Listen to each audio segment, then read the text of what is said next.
What's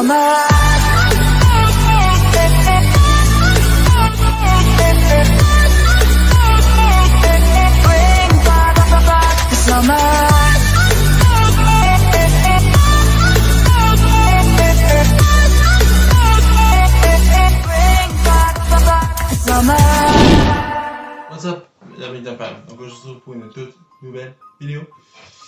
Et dans cette vidéo-là, vous avez vu le titre Histoire paranormale, #5. Donc, pour les nouveaux de ma chaîne, peut-être que vous connaissez ce concept pas. Donc, c'est une histoire que je raconte, des témoignages, des personnes qui ont vécu des choses, des histoires d'horreur. En fait, il y en a qui sont d'horreur, d'autres qui sont des histoires vraiment qui sont paranormales. En fait, donc, des histoires qui sont vraiment paranormales. J'ai des histoires avec moi, c'est en fait que je vais raconter dans une prochaine vidéo. Donc je vais en faire une autre dans quelques mois, hein, parce que l'année 2022 achève et je veux que ce soit bien pour vous. Donc, 3 histoires que moi je vais raconter, sauf que il y aura 2 histoires. Je vais prendre une liste que j'ai fait dans le sol que j'ai trouvé. C'est le Let's Not Meet, que je vais mettre le lien en description. Donc vous pouvez jeter un coup d'œil si vous voulez et aller lire les histoires qui passent en nous. Donc il y en aura 2 qui seront tirés de ce sol-là. Et donc c'est Alex qui me donne l'autorisation d'en parler. Ce sol-là, donc c'est pas que quelqu'un qui est jeune. Donc restez jusqu'à la fin de la vidéo pour entendre cette histoire-là. Donc moi je ne vais pas faire perdre plus de temps. On y va maintenant.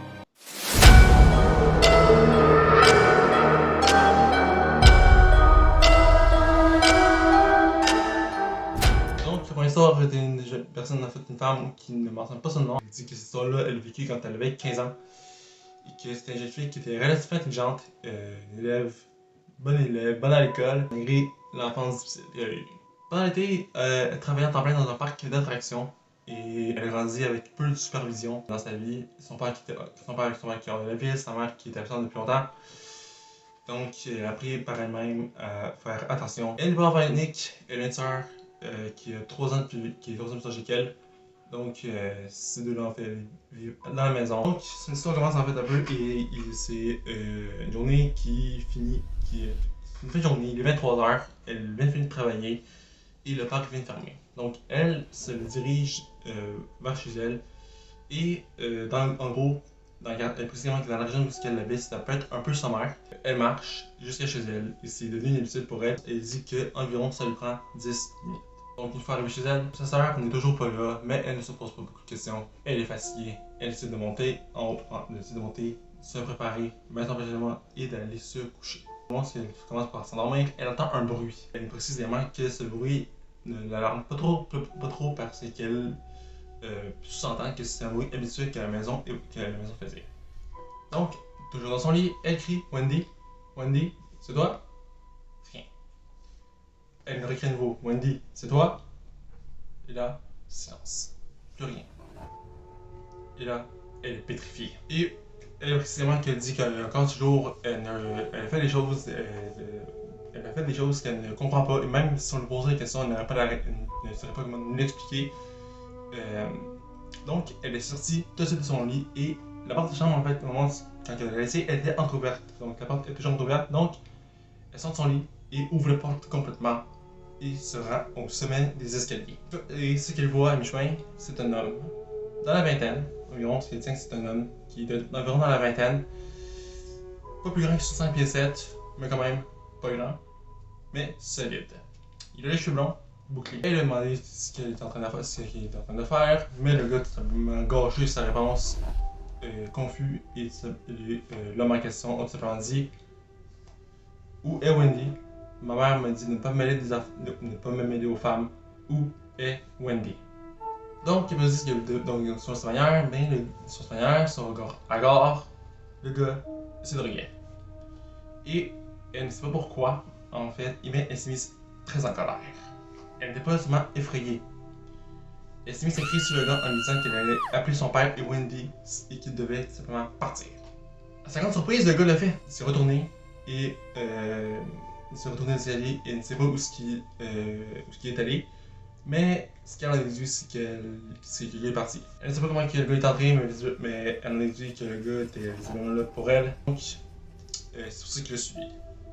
Donc, ce qu'elle en a déduit simplement, c'est qu'à la seconde où elle a quitté le parc, le gars l'a suivi jusqu'à chez elle et a attendu le moment opportun pour rentrer. Ce qui est donné là-dedans, c'est que juste c'est une infraction. Il n'y a aucun cambriolage, rien. Et elle a dit rapidement que peut-être que le gars avait l'intention de la violer. Ou elle ne sait quoi d'autre. Et c'est vrai, un peu dans la situation, tu vas comprendre qu'est-ce que le gars a, ce que la personne a dans sa tête. Peut-être elle a des petits, c'est quoi ses projets, hein. Donc tu imagines plein de scénarios. Et malheureusement, ces scénarios sont envisageables. Donc, rendu que la seule raison pourquoi il est parti, c'est que il ne savait pas où sa sœur se trouvait, donc Wendy se trouvait. Et ça a causé des problèmes. Donc ça a été la complication de ça, donc son plan a échoué. Au lieu de tomber sur Wendy, ben, il est tombé sur la sœur. Donc, et on dit que peut-être qu'il pensait que le gars pensait peut-être que était à la maison. Ouais, mais non. Heureusement qu'elle est restée éveillée toute la nuit, qu'elle n'a pas réussi à se rendormir et qu'elle a raconté cette histoire-là à personne. Elle n'a pas appelé la police, elle n'a même pas appelé un ami. La seule personne qui a mis au courant, c'est sa sœur qui est revenue le lendemain matin. Et, mais toute la nuit, elle est restée éveillée sur une chaise de bascule ou une chaise bassante si on préfère, avec son chat dans les mains. Et elle pleurait. Sa sœur, en fait, donc la raison pourquoi sa sœur n'était pas à la maison, c'est qu'elle était avec des amis. Donc elle était chez des amis et elle a dormi sur place. Et c'est pour la raison pour laquelle elle ne se trouvait pas à la maison. Et là, on arrive avec la conclusion. En fait, elle conclut que, excluant le fait qu'elle a raconté sa sœur quand elle avait 15 ans, c'est la première fois qu'elle en parle. Elle n'a jamais parlé à personne. La seule personne qui était au courant de sa sœur. Et elle a maintenu le secret pendant 35 ans. Pas de faire un calcul rapide, hein? Elle a 50 ans au moment où elle raconte cette histoire-là. Donc, c'est cinglé, pour vrai. Pour ne pas le raconter pendant près de 35 ans, c'est fou. J'espère juste que t'as fini. J'espère juste que aujourd'hui, après en avoir parlé, tu te sens mieux. Ça te sent moins lourd, t'as un poids de moins. Là, je me dis, peut-être que t'en parles des fois, peut-être même que tu t'en parles pas du tout pour. T'en parles pas. Des gens qui ont décidé de pas en parler pour essayer de l'enterrer et de l'oublier. D'autres, malheureusement, que ça va trop peser sur les épaules puis vont tout sortir tout voler d'un coup. Pour vrai, j'espère juste que t'as fait d'en parler pour vrai et j'espère que tes proches le savent maintenant qu'est-ce que t'as vécu quand t'avais 15 ans. Donc, la gang, on passe à la deuxième histoire. Deuxième histoire, la gang, c'est celle de Liam. Au moment où Liam nous raconte cette histoire-là, il a 24 ans aujourd'hui, mais les événements ont lieu lorsqu'il avait 21 ans. Liam dit que ces événements se sont déroulés lors d'un week-end d'octobre. Il était aide-soignant dans un petit hôpital pour retraités. Il avait 25, il y a donc un client, disons de Jeannot. Question Liam, il avait environ 83 ans. On ne sait pas si vraiment c'est l'âge qu'on lui donne, mais en fait, c'est ça que Liam peut le dire. Pour Jeannot, il était en parfaite santé. En parfaite santé, il s'occupait de lui, tout le kit. Bref, c'était son client, il s'en occupait de le temps tous les jours. Donc il y a environ midi, l'heure de sa pause. Il va à son bureau, il va manger un petit truc et il est seul dans l'hôpital parce que tous les personnels sont partis à la maison pour manger. Donc, il est seul.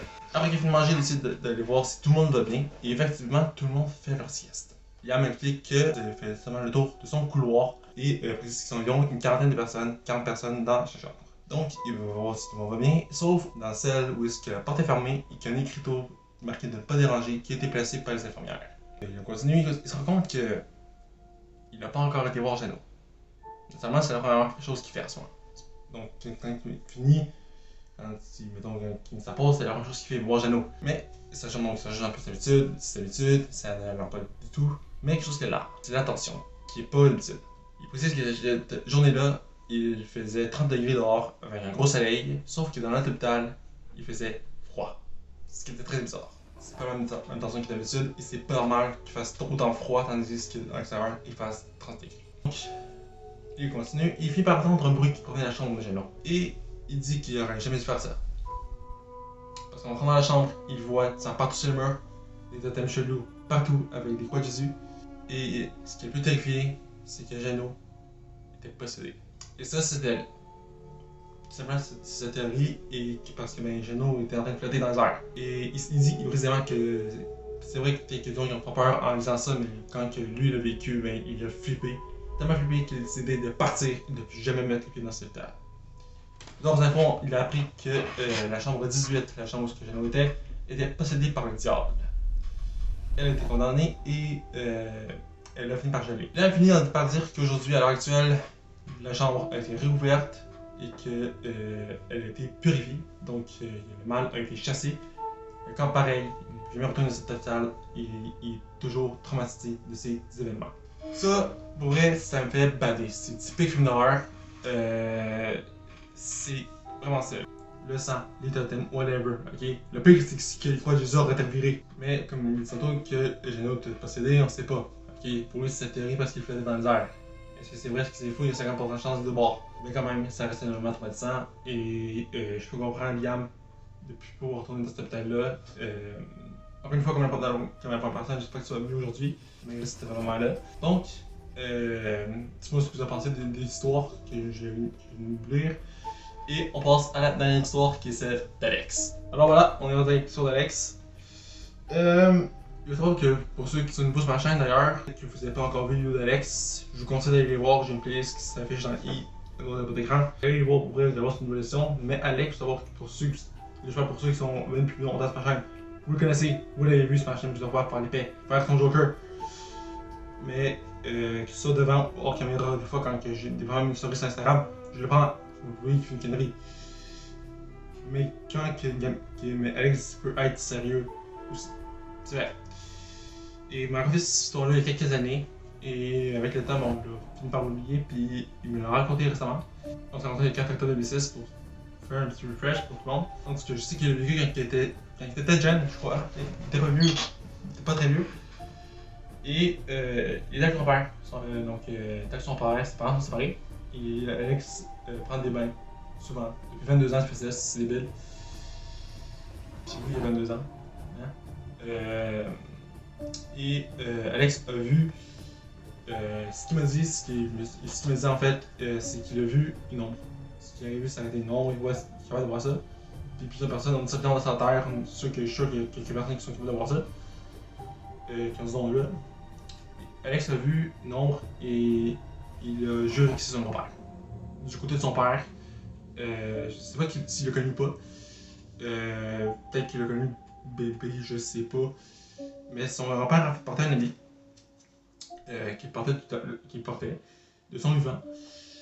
Et franchement, il est arrivé à Alex. Évidemment, quand on croise un esprit, des fois, c'est quelqu'un qui va. C'est un esprit malsain. Et rien. Alex n'a rien, aucune graphine, aucun dommage. Alex finit par aller voir son père, puis il lui dit est-ce que mon grand-père portait ça? Il lui décrit tout, ses vêtements, qu'est-ce qu'il portait, son habit, tout, en détail. Et son père finit par lui dire oui, il portait ça, lorsqu'il a été exposé. Alex, écoute, là je pense que tu as un ange gardien. Comme moi, ben j'ai mien. En fait, les miens, ma mère et mon grand-père. Et c'est pas la première fois qu'Alex me raconte ces histoires-là. Il a déjà raconté une histoire semblable à ça. Donc, ouais, Alex a vécu ça. Je peux pas croire que Alex est capable de distinguer. Bon, il a vu son grand-père, c'est sûr. Il l'a reconnu, peut-être qu'il a vu des photos de lui. Mais, moi, je me mets juste dans la peau de son père qui dit mon fils vient de voir mon père dans l'habit qu'il portait lorsqu'il a été exposé. C'est débile. J'ai explosé, je sais pas si c'est vraiment été exposé, mais si on va être exposé, je vais demander à Alex, puis au montage, ouais. Bon, donc, voilà. Donc, dites-moi ce que vous en pensez des autres que je vous ai raconté, des autres histoires, ce que vous en pensez. Et sur l'histoire qu'Alex vient de me raconter, sur l'histoire que je viens de raconter pour Alex, si ça vous tente, ne vous sentez pas obligé. Si vous avez, j'ai une petite question à vous poser. Est-ce que vous avez déjà vécu des histoires similaires à celle d'Alex? Si oui, ben dites-le en commentaire et moi je vais vous lire, c'est sûr, à 100%. Donc si vous avez vécu des histoires similaires à Alex, dites-moi-le et moi je vais vous lire. Ne soyez sans crainte. Donc, c'est ce qui met fin à cette vidéo. Alors voilà, le déterminé, c'était mes likes, commentaires, partage, abonne-toi à la chaîne, c'est gratuit, n'oublie pas la notification pour genre une nouvelle vidéo. Les réseaux sociaux en description. Gang, je l'ai pas dans une vidéo, il y aura un recap comme la dernière pour le recap que j'ai fait de résolution pour 2023. Je prévois plein de projets pour 2023, ça le fut. Pour ça, je vais tout vous dire ça dans les deux recaps que je vais tourner cette semaine. Je vais aller voir ça le 30 décembre. C'est ce que je vais vous dire. Et nous, on se revoit dans le prochain 8h, heure du Québec, 14h, heure de la France, pour de la vidéo. Ciao!